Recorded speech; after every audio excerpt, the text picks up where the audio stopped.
today? Today we're going to be talking about your experiences with World War II, Okay. Cold War, Korean War.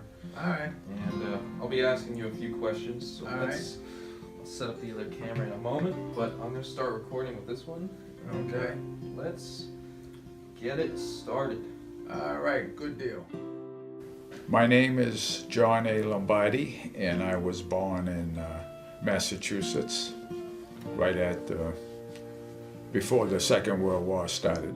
I was small when Pearl Harbor hit, but by the time the Second World War ended in about 1945, I was well aware of the situation. I forget exactly how many lives, but it was in the order of almost like 9/11. But the thing was, the surprise, it ruined all our ships. It destroyed them in the bay. It was a horrible death with oil and fire, and they kept strafing the ships where the soldiers were trying to fire back.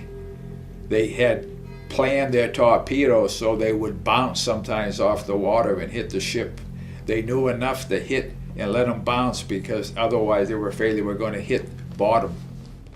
But the real shock, like I said, is how would you like to wake up 3 days later and find out you're fighting a war with Japan on the Pacific, which is nasty, and then Hitler is conquering countries and you're at war with Hitler. I saw some of my relatives serve in the Navy and in the Army, and it had tremendous impact in the neighborhood. And within a year, we started to defeat the Japanese in the Pacific. In school, it was amazing to hear about the atomic bomb, basically ending the war in Japan. So in school, we actually had drills, and I remember we either would go in the basement, if possible, or we were taught to get under our school desk. And in those days, they weren't beautiful desks. They were very simple, so it was very difficult to get under them. There is nothing in my mind like growing up in the 50s and 60s after the war. The economy was strong. There was a sense of extreme optimism. Technology was growing.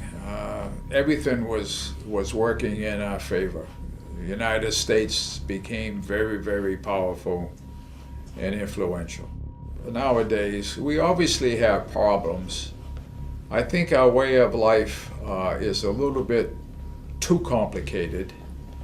I think we have division in the country right now, which I never witnessed back there. There was a sense of unity always, optimism. I don't sense that now. I also sense that in the 50s and 60s, even going into the 70s, we had politicians, but many of them were statesmen.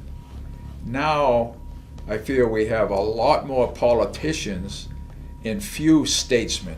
I remember people standing up and resigning to maintain their credibility. I don't see that now.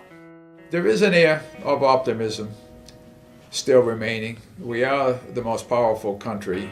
It's still repairable if we do the right thing. We've just gone through an election, and we have to remain positive, but we have many problems to solve.